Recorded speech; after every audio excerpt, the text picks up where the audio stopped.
Come hang with the Woodward Sports Crew all throughout football season on Saturdays and Sundays. Join our college football and Detroit Lions live watch parties. Inside the 5, caught, end zone, touchdown Detroit Lions! With money on the line. Featuring different special guests and surprises. Start times will vary depending on the game. Only on our Woodward Sports YouTube channel.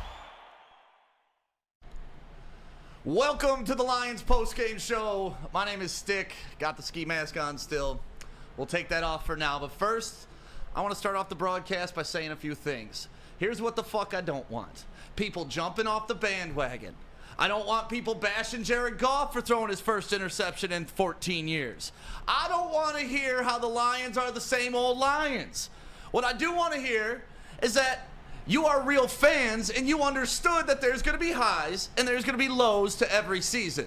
You're going to get punched in the face. And what did Dan Campbell say? When we get knocked down, we're going to get back up. This is where they need to get back up. With that being said, I am not happy with this loss. If you could go on the road and kick the hell out of the defending Super Bowl champions, you should be able to come home and beat the hell out of decrepit-ass Geno Smith, but he picked your ass apart again on defense. A defense that was supposed to be rebuilt. A defense that was supposed to be much better. And I know Hutchinson didn't get called on that holding on the last one. That's fine.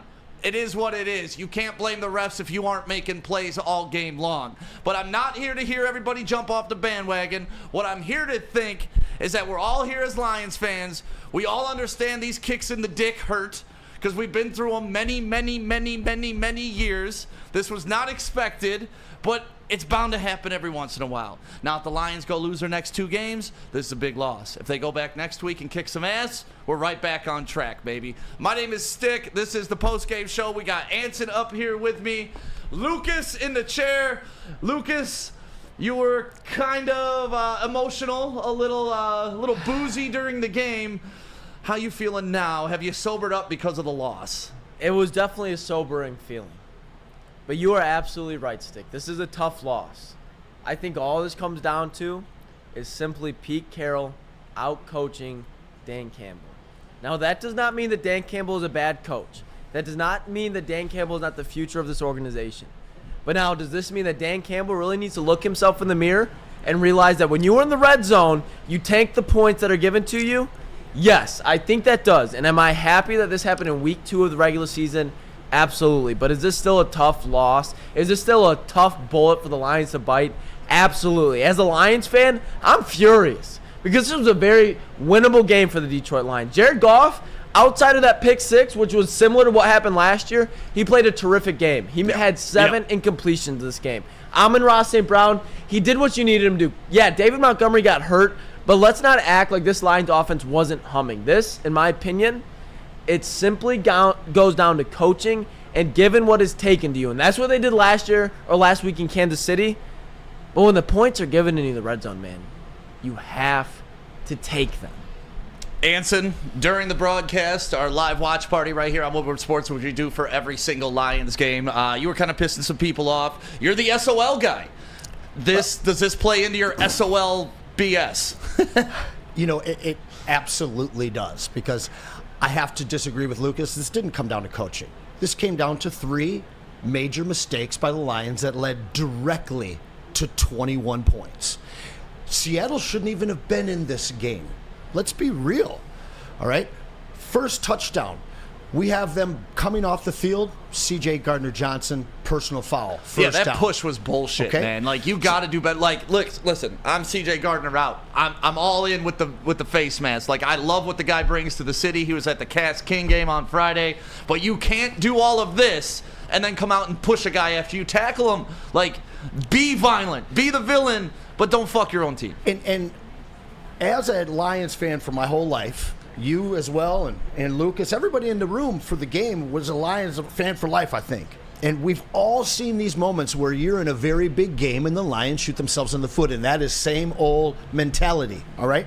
So now let's go on to the Demo fumble. We start the half off with the lead, and I mean, they score with, 30 seconds into the first half, or second half to tie the game up. Seconds. The point Hold on now. Then you got Jared Goff with a pick 6 at a crucial moment in the game. That is 21 direct points that we handed to the Seahawks that wouldn't have even had them in the game to talk about a possible hold or talk about possible actions by a coach to seal this victory. Did we have a chance to win it? Yes. And that's the one thing that I do want to take away on the positive note is we've been treated to 2 playoff games in 2 weeks of this young season. And again, there's going to be highs and lows here, but the difference between the team that everyone wants the Lions to be and the team that the Lions have been historically was completely evident today and last week, where you can come out and you can beat the champions in their building at the end of a game versus a game where you should win handily, a game that you had circled on your calendar since last year. This team took our playoff spot. Would you rather and you're be going to come 1-1? out there and have those 3 kind of blunders to lose this game?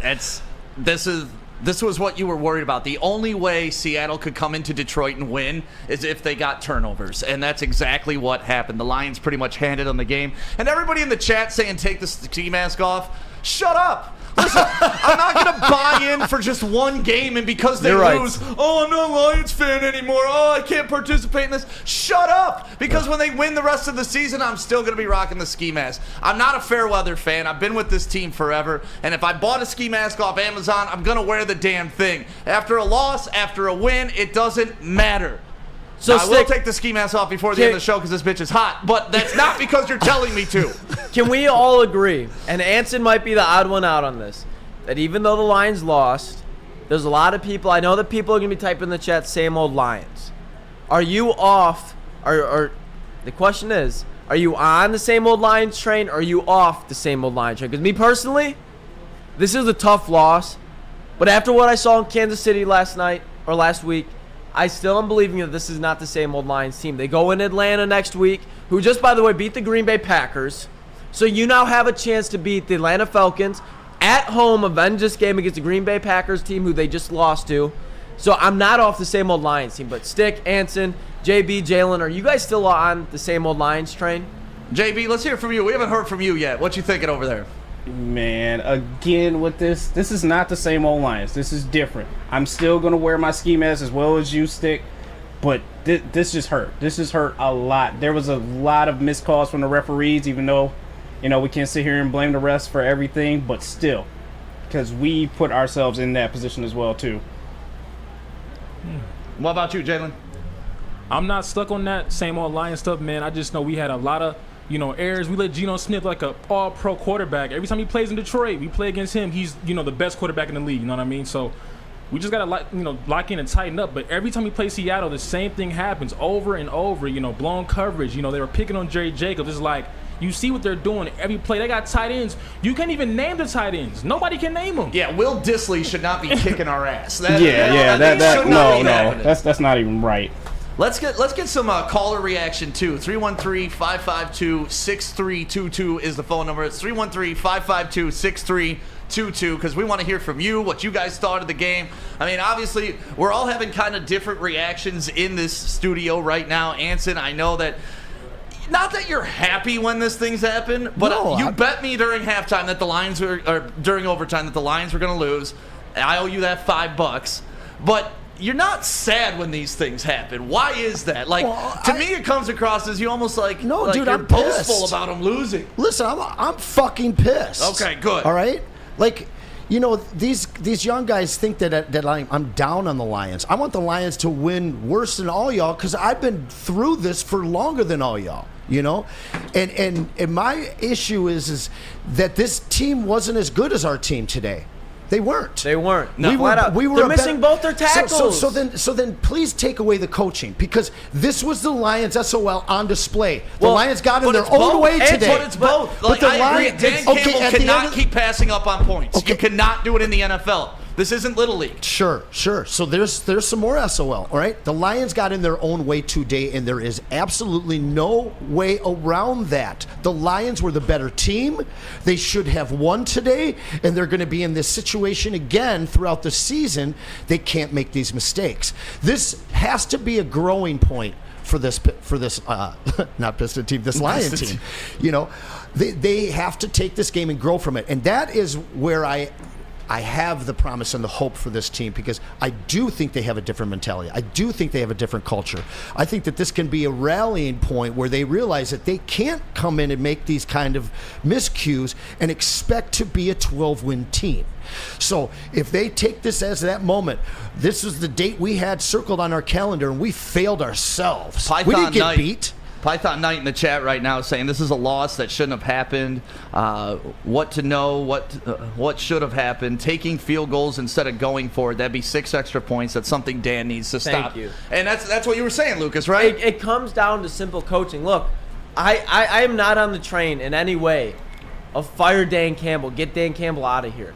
But the one thing that Dan Campbell is open for criticism of is his chances that he goes for fourth. Look, I get it. On 4th and 2 last week, the Detroit Lions would not have won that game without going for a fake punt on 4th and 2 against the Kansas City Chiefs. But when you're in the red zone, in the NFL, I understand.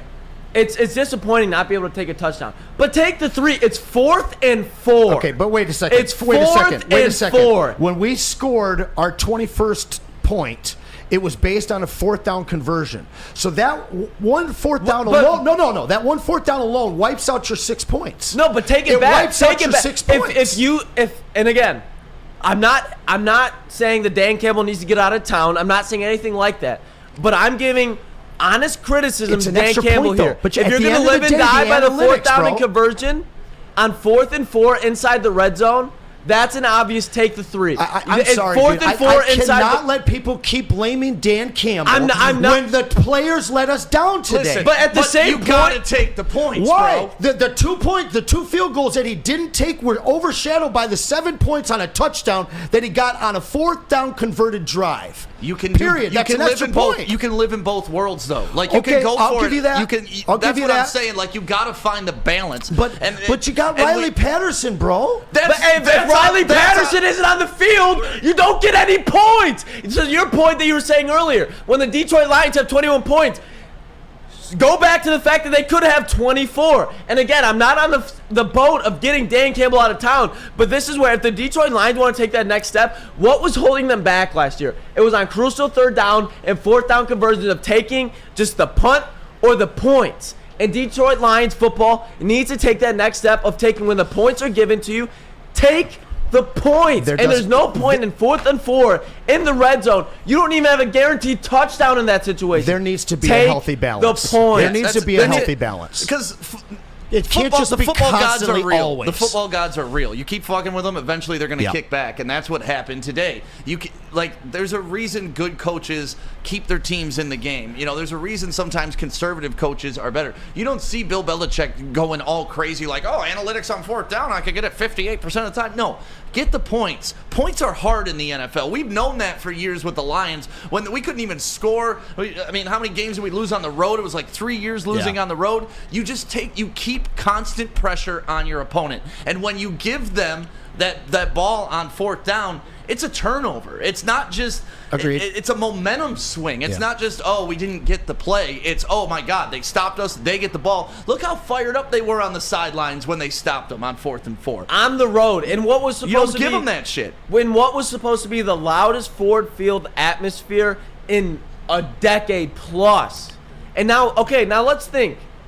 Your offense, they kick the field goal. You have some momentum. You get stuffed. You get stopped on 4th and 4. Not only does Seattle get the momentum, but now they have the chance to kill the clock before you get an opportunity to double up at halftime. Now, the Lions had an opportunity, but they had like 25 seconds. If you take the points there, not only do you have a lead, not only do you have momentum, but you have the opportunity of play calling to lead in a halftime where you can double up. And what happens after you double up?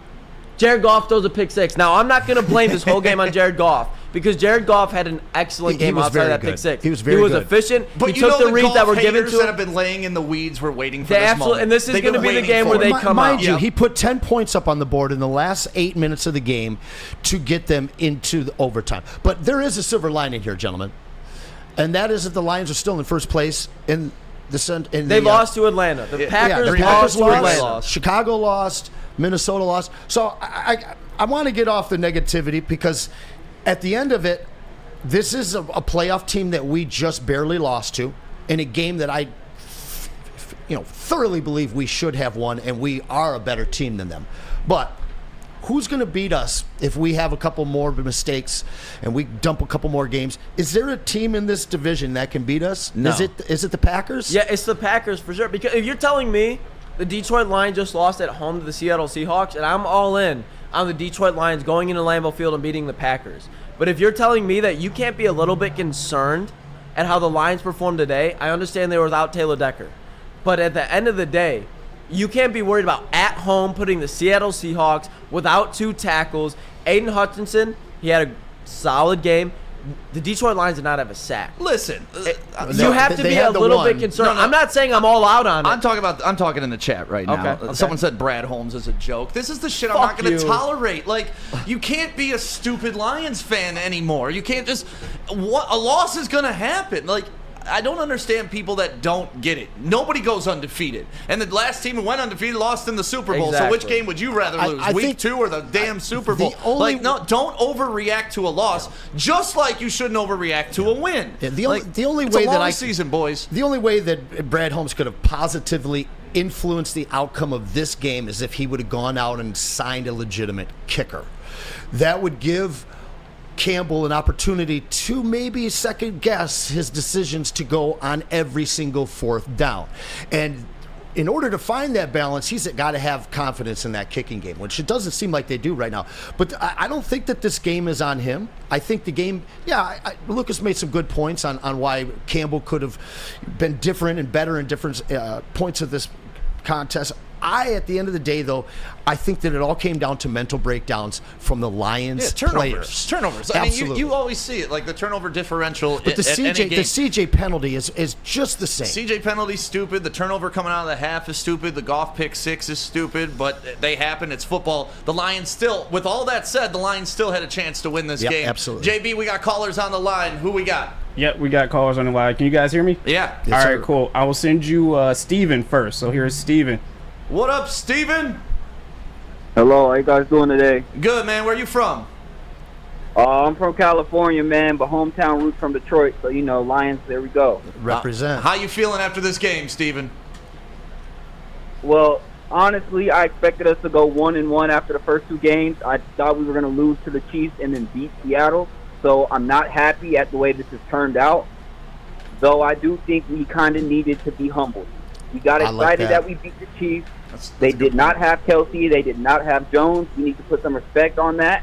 We came into this game a little big-headed, and we got shown up by a team that shown us out last year. Our defense did not perform. We got no pass rush. Our linebackers can't clog any lanes.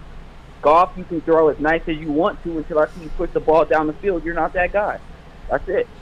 I really like the point of sometimes there's such thing as a good loss. Do you think this is a humbling loss for the Lions and they were getting a little too full of themselves, a little too looking in the mirror, a little too, all right, they're taking it for granted, Seattle coming in, our rebuilt defense, the crowd's going to be crazy, ski mask time. Maybe they didn't stay focused as they should. To me, if that happened, that's on Dan Campbell and the coaching staff because that's what you're there for, to keep these guys mentally sharp. That's 100% what it boils down to me because like Anson said, the Detroit Lions were the more talented team coming into this game. What it comes down to is there's a lot of distractions. You have the ski mask obviously going on. I'm not even going to question that as far as implying into the game because at the end of the day, that 53-man roster has to be better than the 53-man roster that goes against them in Seattle. But when you really come down to it, what was it? It was on crucial 3rd downs. The Detroit Lions were giving up easy 3rd down conversions for Seattle convert on. On the other side of the ball, you had David Montgomery getting hurt, and it was a bad day for the Lions. I'm not going to say that Seattle did not deserve to win this game because at the end of the day, they did. They went into overtime, and what did they do when they got the ball back? They went directly down the field and scored a touchdown. So you can't take this away from the Seattle Seahawks. This is all you have to take away from the Detroit Lions fan, whether you're a supporter or not. You have to hold accountability where it deserves to be held. And this Lions secondary, the C.J. Johnson secondary, did not hold up against DK Metcalf, Tyler Lockett, Will Dissly for the Seattle So we have Seahawks, to hold and our Geno offense Smith. accountable, This too. Detroit Lions defensive line did not apply pressure against 2 starting tackles who are out. You have to hold some accountability, not only to Dan Campbell, but to Aaron Glenn and this defense. I'm not saying these guys need to be fired. I'm not saying anything close to that. I'm not saying this defense is bad. But you have to have some accountability when it comes down to it. They were, in my opinion, They were outmatched by an inferior opponent, and it comes down to that. Yeah. All right, Steven, thank you for your phone call, man. You brought up some great points. Yeah, I think that this is a healthy loss for not only the team but for the fan base. Because I'll be honest, you boys aren't going to make it through a whole season if you guys are reacting the way that you did. Listen, let people be excited. I hate that about you. Let us be excited. Let us be mad. Let us be upset about it. You don't like people that are excited. No. It's exciting, but it's another thing punching a wall with 8 minutes left when there's still a game and it's week 2. Yeah. You know what I'm saying? Like this JB, we got team another is call? not. Oh yeah, we got a couple more calls for you guys. We've got fans crowning this team, and we can't do that yet. Yeah. All right, who we got online, JB? All right. Well, it's not easy, but it is Daniel calling for you guys. Easy calling from the conference room over there. He just wants to yell at me. What up, Daniel? Daniel. All right, on to the next. All right. Hello? Oh, there he is. There he is. What you wanted to say about this game, Daniel? Oh, you guys can hear me? Yep. Okay, great. I think it was. I think we don't need to overreact. We didn't get blown out. The Seahawks are no slouches. We were down 10, and we got that. There's not a lot of teams in the league that'll be down 10 points, 2 minutes left to go, and they'll get 10 points when they need to get it. Aiden Hutchinson needs to learn how to work through holds because they're cheating on him on like every down. Yeah. If he wants to take the next step up and be elite, he needs to work. He needs to work on getting through those holds. And the coaching staff also needs to be in the referee's ear about these holds because there was holds in the KC game that weren't called, and then you got a pivotal one right there. Everyone outside of Aiden needs to step up because he's not the only weapon we got on that defensive line. Yeah, it'd be nice to hear Houston's name called, wouldn't it? Houston was out this game. Yeah, we got Pascal was out this game. Hutchinson, that's the thing. I mean, they were out 2 offensive linemen, but we were out 2 defensive linemen. It shouldn't matter, though. Yeah, but we got guys that should be able to step up. Houston and guys like that. We need to put Gibbs in position for success. We got to get him out in the open field. Get him in better positions. He's not the behind-the-line type of guy, but get him in a position where he can just be effective, be explosive, get more yards. And I think we saw some of the limitations in Jared Goff's game today. What limitation did you see in Goff's game? Goff, he's not the guy when there's pressure just to take a few steps out and to either get some free yards or to get himself out of that bad position. That is he's the a one pocket thing. quarterback. Yeah, he's a pocket quarterback. That's exactly what he is. But that's why we drafted Hooker.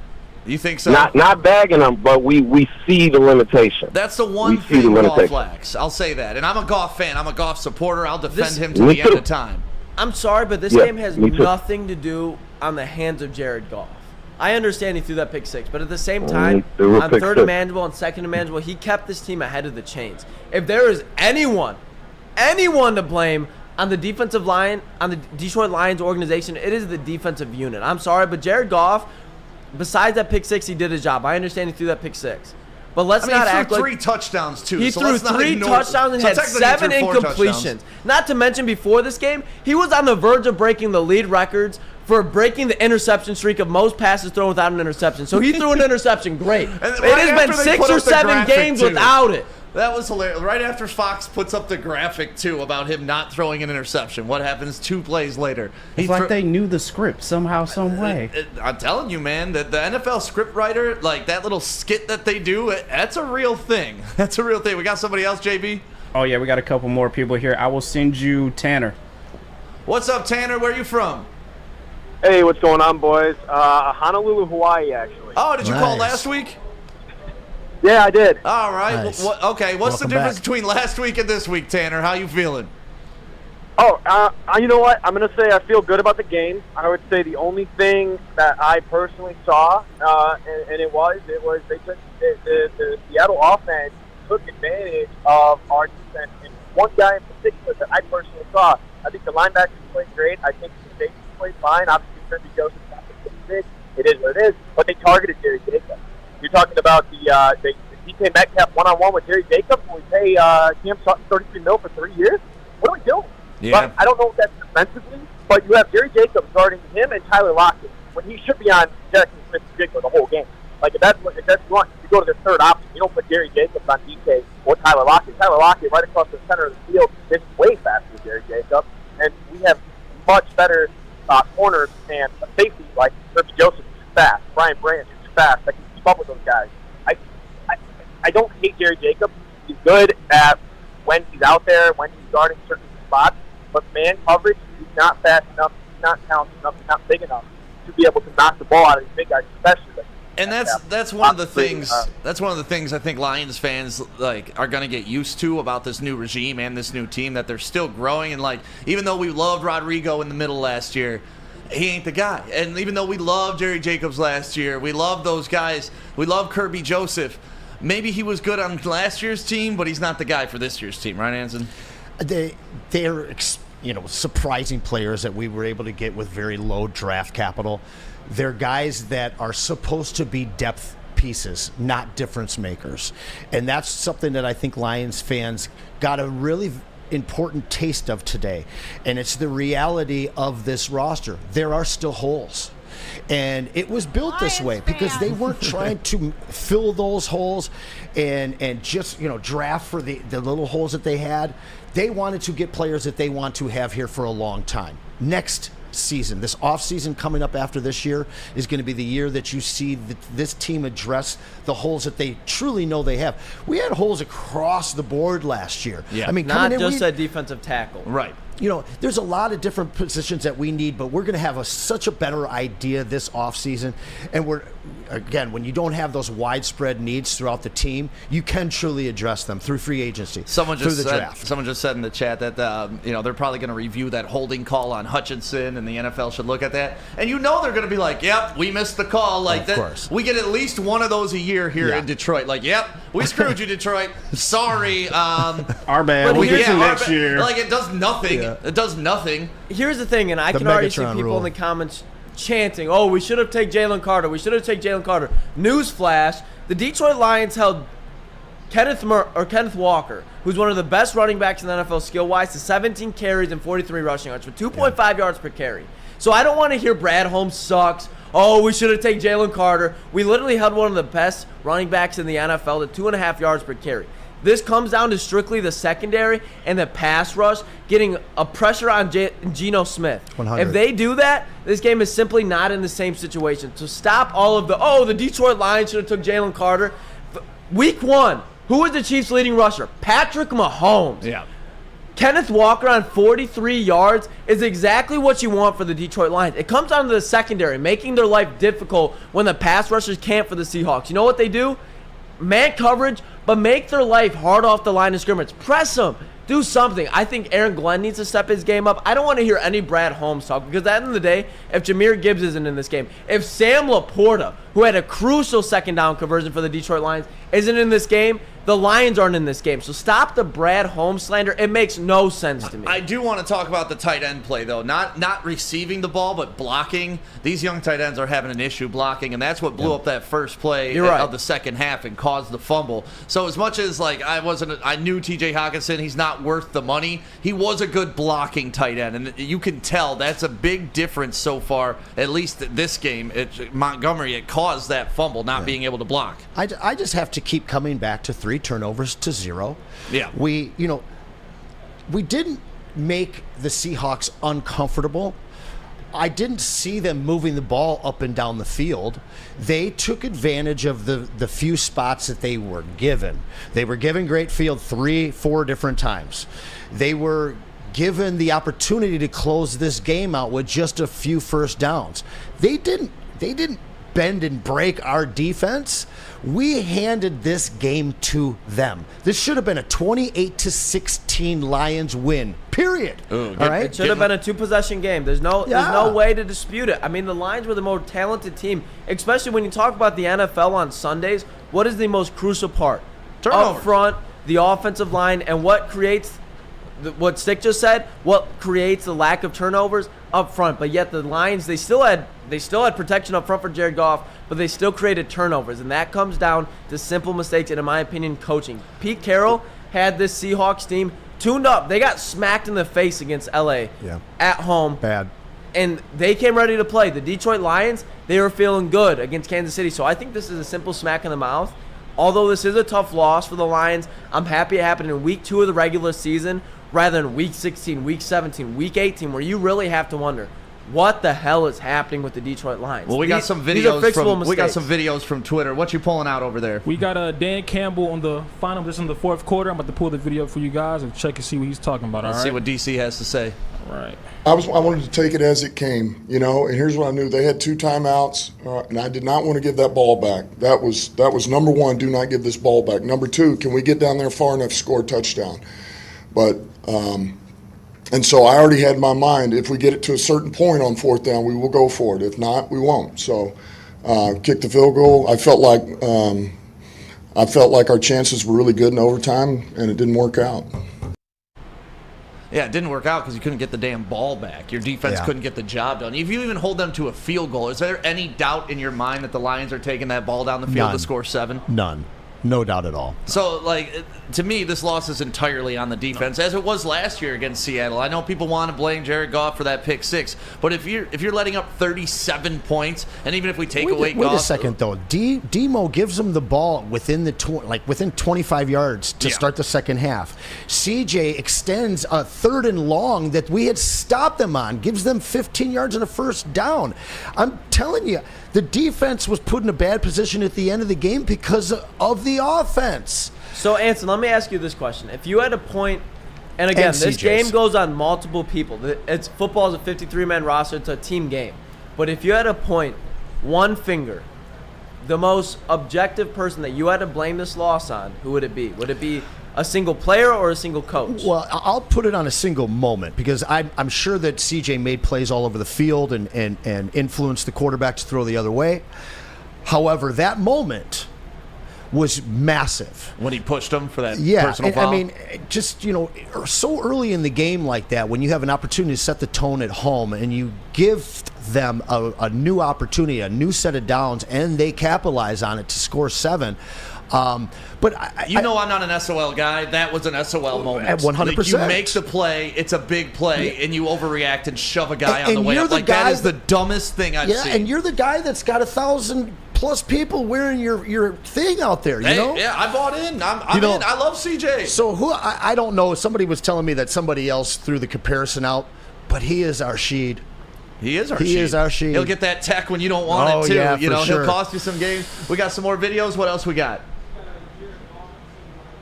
Hold on one second. Your mic's not on real quick. JB's running all over the studio right now.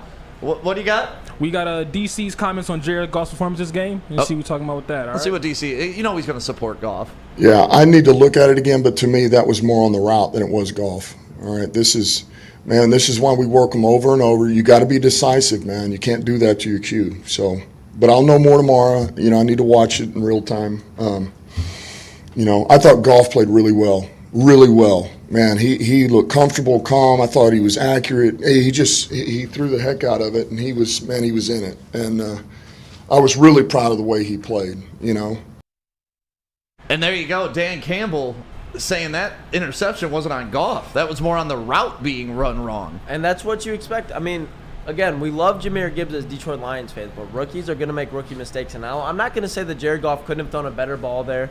That just comes down to simple communication. At the end of the day, I'm going to go back to it. The Lions should not have been in that position where Seattle takes the pick 6 back, and now they're in the lead. That simple mistakes like that. And with David Montgomery getting hurt, that kind of exemplifies what Detroit needed to do on the coaching end of things, where it's like, great, you're playing with the lead, you can go for it on your red zone, but what if something goes bad? What if something happens that you're not expecting to play? And that's what Detroit has the game plan for. And I'm going to reroute back to, I'm not giving up on Dan Campbell. By no means am I faulting Brad Holmes and the players that he drafted for this Detroit. This is a tough The haters loss. Waiting in the weeds for the Lions to suck now. They're all over the place. It's going to be like that. Well, I was watching the NFL Network this morning, and they were just talking about how the entire country has rallied behind this team, and they're excited.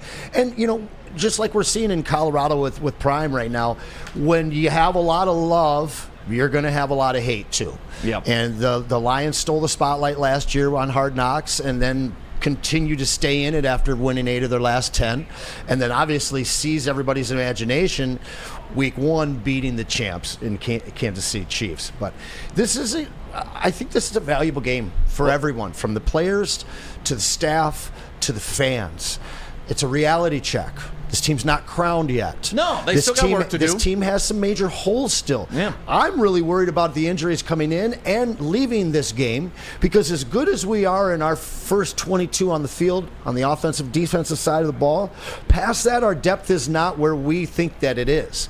And we saw that on display today. With a few guys going down, we were already short-staffed on our offensive line. Then you lose Big V. A few other guys went out in the defensive secondary, Hutch, a few plays, just little stuff like that.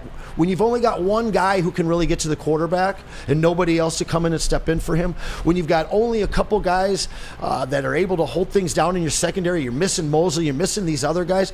This is what we're going to experience to this team. This isn't our year, guys. This is the year we taste the playoffs. 2024 is our year. Our window is the rest of this decade. But we have to go through experiences like this to be able to mature to that point. Well, when you have haters, you're going to have people that are making fun of you. And when you have an identity, you're going to have people that are going to make fun of that. You got the video from the locker room? This video is crazy, man. This is crazy. I got it playing right now. Let's see.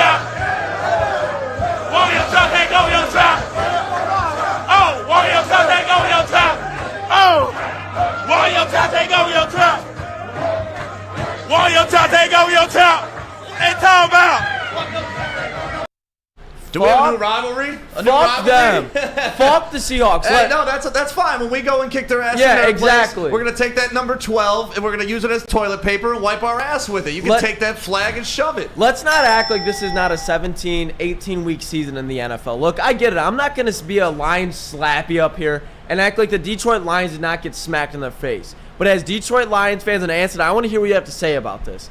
But let's not act like the season is now over. I'm seeing people coming here, trade Hutch, trade this person. No. Let's get it right. The Seattle Seahawks shows me that this win meant something to Seattle. Exactly. That you had when you beat Detroit, it means something now. So talking all that junk actually shows me that we were in your head. That you know that now when you get a win over Detroit, it's something. Because if Detroit's a dog shit team, you're not celebrating like that. Not only that, just the disrespect that's coming to Detroit's way. Because you're absolutely right, Stick. This loss, it means something for Seattle, especially when you're coming off losing to the LA Rams at home.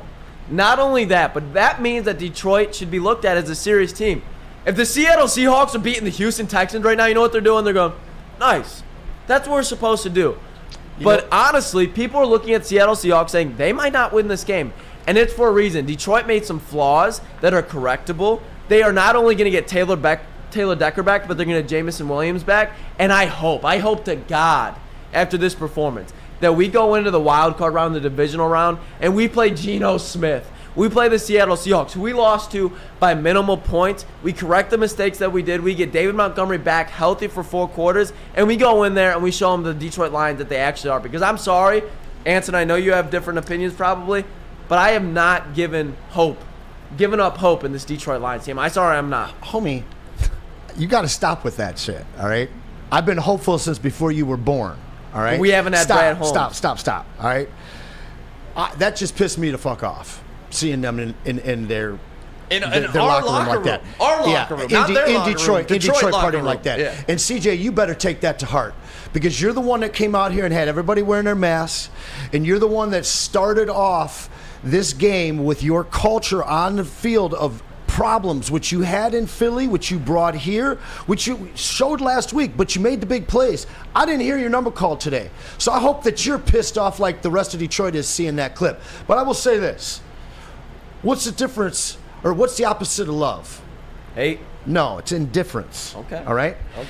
And people have been indifferent to the Lions for a long time. And you guys both hit the nail on the head right there. Seahawks, we didn't realize, had us circled on theirs too. Yeah, this game meant something. The pundits all week haven't given them a chance, and they came in and took a shit in our mouth and then they just rubbed it in. So I hope that the CJ and the rest of the Lions and the rest of our fans get a taste of that, and I hope that you're right. We see them when it comes down to the playoffs. I'd love to go into Seattle and give it back. That pissed me off. JB, how you feeling after that? Because you're the one who found the video. What did you think when you first saw that video? Well, first looking at it, I was really upset. That's not cool, especially as you said, Stick. You're doing that in our stadium, in our visitors' locker room. The disrespect that you have. I can't wait. I can't wait. Keep that same energy when we go to your stadium, and as you said, Stick, we take that flag off, and then we wipe our ass with it and leave it on the ground. I'm so pissed they're not in our division. The Lions. But you know what? One thing about this, man, is the Lions better look at this and be as pissed as we are. Yeah. Because we don't play for the team, And right? they We're are. not a part of the team. We're fans. Oh, you know they I'll are. admit, I'm a fan. You know they are. But if I'm in the locker room with the Lions and I come across that video, you better make sure no motherfucker ever comes back in Ford Field and is able to do that in their locker room. And you know no what? one ever. This needs to be a flag in the ground moment for the Detroit Lions that you are never going to let someone come in your house and clown you like that again, because that's embarrassing for everybody involved. And now on top of it, let's think about it. You know, Pat Riley, after the Lakers weren't winning the finals, no more celebrating, no more champagne after a Western Conference championship. The Lions were celebrating after week one like they made the playoffs, like they won the division. You're right. All right? And all they did was give Seattle bulletin board material. Yeah. And not only did they use it and capitalize it, but then they flipped it around and just dumped it on our doorstep in our hometown. I'm pissed. Well, you're absolutely right to be pissed, dancing, but do you not? And I want to hear everybody's opinion from around the room. Do you not agree that yes, this was a loss for the Detroit Lions, but as a roster, this was also a learning moment where you can go, okay, we just matched up with one of the teams that's supposed to be one of the favorites in the NFC, and yet we made crucial mistakes. We fumbled inside our own 20. We didn't take the points inside the red zone, and yet it was still an overtime game. Not to mention, not the fact that Dan Campbell, you don't think he's pissed off about this game? If you don't think that the Detroit Lions are fired up, and I don't care if I get made fun of the chat for this, this is the best thing that the Detroit Lions could have had happen to them. Yeah, they could be 2-0 right now. There is such but they thing also as a good could be loss. 7-0 and get smacked in their face on primetime and not know what the hell their identity is. This is giving them a quick recheck. This is the kind of loss that broke Lions teams in the past. I don't think that's going to happen. I think We'll find out. This is the one that's going to hopefully catapult them for the next few games. Because I was worried about a 2-2 start, but after this game, hopefully it's going to be a 3-1 start. Hey, they got to come back from this, and now you see everything that's on the line every time you lose. Now you see the embarrassment that you're going to feel every time you lose. Now you're going to see the pressure that's on, because the Lions really haven't had expectations for, 20 years? Man. This is the first year they've ever had real expectations. This game was the first real game that it was like, okay, they're going to win this game. It's expected that they win this game. Now, not only did they lose, you're getting clowned by the other team in the locker room. JB, we got callers. Who we got on the line? Yeah, I will send you guys Carlos. Carlos, where are you from, Carlos? Detroit. What up, Doe? What you think of the game, man? Man, listen, people just need to calm down. People need to calm down. Right. I've been saying this since last year. You know, our fans is the worst fans. They bipolar. You know, they get on there. They're behind the team, and when they lose, they just calm. And people need to calm down. This team just made mental errors on this game that can be corrected. But people just need to calm down. And that video that we just saw, I pray to God that we get Seattle. Because I tell you guys this, and mark my words, remember my name, they are going to beat the shit out of Seattle. Yes, sir. They should take this as motivation for the rest of the year. Yeah. That you let somebody come into your house and clown you like that. Dan Campbell, we seen it on Hard Knocks. He should play this video throughout practice. And next week, when we go in Atlanta, we beat the hell out Atlanta, blow them out. Yeah. I mean, you That's what I think you we should should play do. it Monday morning and be like, how does this feel, guys? How does it yeah. feel? Yeah. Look at yourselves in the Yeah. mirror. I hope you had time to think about it. We're going to watch film in a bit, but this is the film I want to watch you to watch. Oh, yeah. These are the motherfuckers in your house wearing your ski Yeah. mask that you thought you were going to intimidate people with, dancing all around. Do you want this to happen again? We got to bust our ass, get harder, work harder, and make sure it never happens again. You got to use this moment as a galvanizing moment for the entire team. You cannot turn this into, oh, we just got to think about the next game. No. You got to think, you got to sit in your dirty diaper, and you got to think why your ass smells right now. That's right. They brought that mask to Detroit with them to wear after the game. They planned that. You gave that to them. I'm upset how they fell short, but this is the loss that's got to wake this team up and wake the fan base up. Not to the point of firing the coach and calling for a new quarterback and things like that, but understanding that this process of eliminating our past culture and truly becoming a contending team has to go through stops like this. Yeah. You don't become a championship team without adversity. JB, we got another caller? Yep, we got another caller for you guys. I don't know if it's Detroit supremacy, but it's Detroit. All right, well, it doesn't matter. He's on the line. Where are you from, man? Hello, is this me? Yeah, it's you. I think it's you. Oh no, my name's DK, not Detroit. What DK, that's all right. I'm You from. got the wrong name today, guy. This isn't DK Metcalf, is it? Is it DK Metcalf? Get your ass off the phone. Listen, I'm from the west side. I'm from Grand Rapids, so Shout out I to just Grand wanted to say Rapids. a couple things. Yeah, go shout out ahead. to Grand Rapids. I just want to say a couple things. One, Dan Campbell needs to chill the fuck out. 4th and 4. Holy shit! Can we just get a field goal, please, and just take the point? He needs to chill out. And then another thing is, too, Jerry Jacobs, get him the fuck out of there. Holy shit, he was getting torched all day. I was watching him close, and he was getting torched. Yeah. Like, what was going on? Just taking the wrong approaches to plays, even giving way too much room on a 3rd and 7. On a 3rd and 7, he runs into the end zone. Yeah, it was bad. Like, honestly, Holy that was shit, some of the it was- worst man-to-man coverage I had ever seen. He gave him a 10-yard cushion on 3rd and 7. And it wasn't my DK, goodness. it was Lockett, and give him a little bump at least. I know, right? But, in our D-line, too, we had no pressure at all. Why is Isaiah Budson inactive? Yeah, we said need that. some guys up front. We need some big bruisers, 300-pound men, 300-pound motherfuckers, and getting in that motherfucker. Yeah, what are we just doing? Just having him all day, sitting 7 seconds, 6 seconds back there. It was too easy for him. DK, if I bet you at the beginning of the season that through 2 weeks that the only sack would belong to Alex Anzalone, would you believe me? No, heck no. I would not. No, Aiden Hutchinson was kind of disappeared for a little bit. I know he was getting double teamed, but come on, man, he's the guy. Close only You know what I counts mean? in horseshoes and hand grenades, man, not in sacks. Oh my goodness! Yeah, I'm not pressures jumping are off- great, but they're not. Got to put him they're on not his sacks, ass, right? Got to finish it out. And Aiden Hutchinson, let's say he did get held on that last play. It doesn't matter. You fight through it. You get the sack. You can't make that completion. You can't let Lockett get in the end zone. People are saying Lockett may have fumbled through the end zone and it should have been Detroit's ball.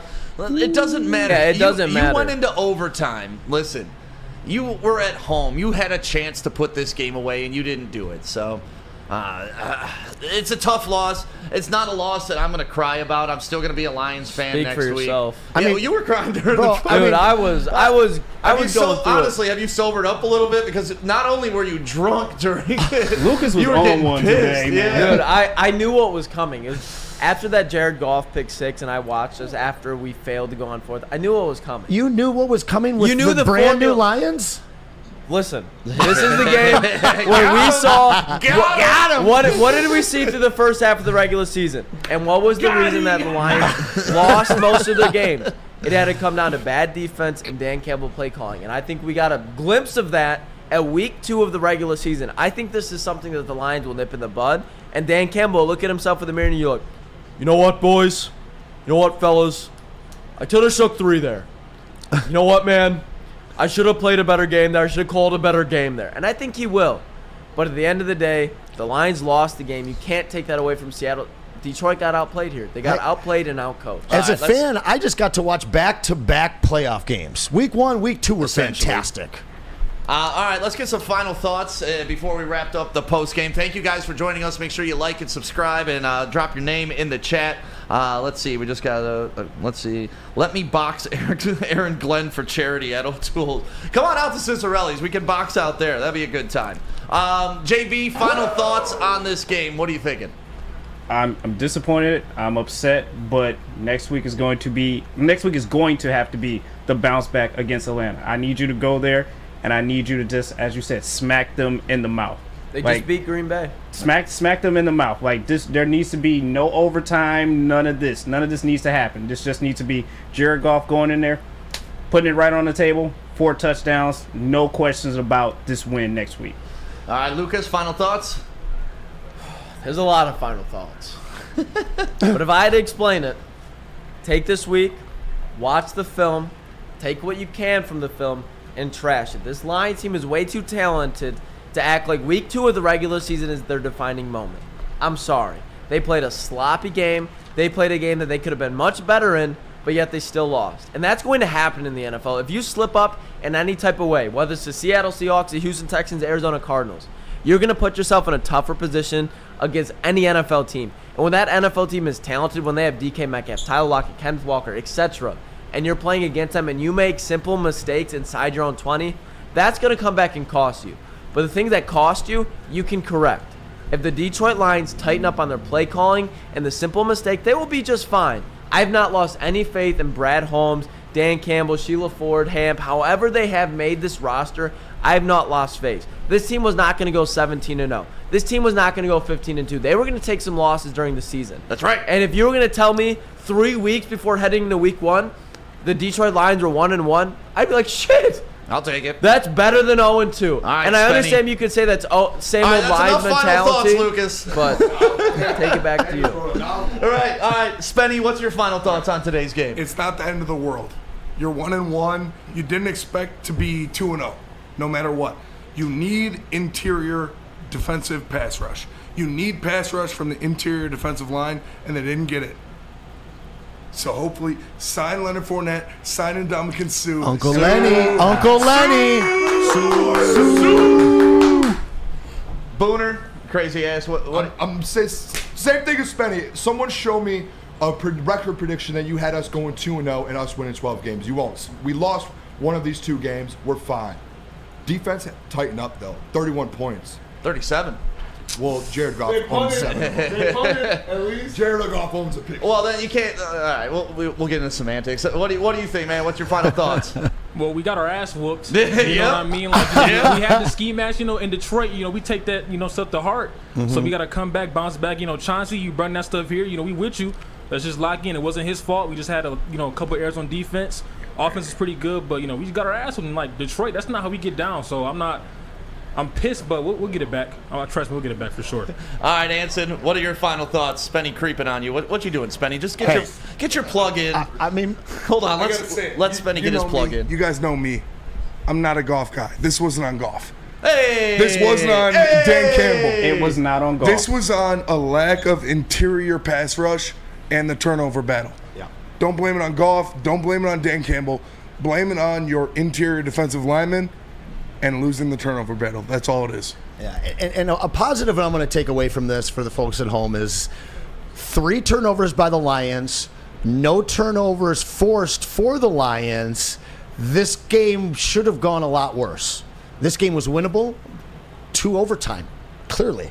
We had an opportunity to win this game. The next week's a little bit of a trap for me. It's a trap. It seems a lot like Carolina. They don't have a pass offense. They've got 2 of the best running backs, or one of the best running back tandems in the league. It's going to be a litmus test to see where the Lions' mentality is. I think the culture's new. I think that it's strong. I think that we will overcome next week. I hope they overcome next week, because then we're going to start having a completely different conversation. We're scared for that. My final thoughts are that bulletin board material that Seattle just posted. If the Lions don't use that as motivation the rest of the season, the rest of their lives, and if you don't look at that in your life, and imagine someone coming into your house, having sex with your wife, and then putting on your clothes and dancing in it, I'm sorry. That's exactly what just happened to the Lions. Yep. And you better take that shit personal. Yep. You better go home. You better think about this. Yep. You better think long and hard about Yep. this. You better go call Dan Campbell and say, sorry, Coach Dan Campbell, this will never happen again. Yep. Dan Campbell better reply and say, I let you guys down too. Yep. This is a bonding moment for the team. It's a bonding moment for Detroit. And next week, Bring the fucking heat. Yes, sir. Make someone pay for what just happened and what you had to witness afterwards. Yeah. Detroit the loss represent. was one thing. That video made it 10 times worse. Imagine Darren McCarty seeing that shit with Claude Lemieux in the locker room. Imagine, like, that's how serious you got to take this right now. Man. And we'll hear from Darren tomorrow. We'll hear from the Morning Woodward show tomorrow. Booner, you ready to rock? Yeah, Woodward Nights. I mean, Mondays are a big day around Woodward Sports. Thank you all for liking, following, sharing, chatting in the comment, and overall just being Detroit fans. We are out of here. We will see you next week for the post-game show. Go Lions! I'm still rocking that ski mask. I don't care. We're still rocking together. Woodward Sports' own Tom Mazaway and Sam Stick Day will be hosting our Lions post-game show.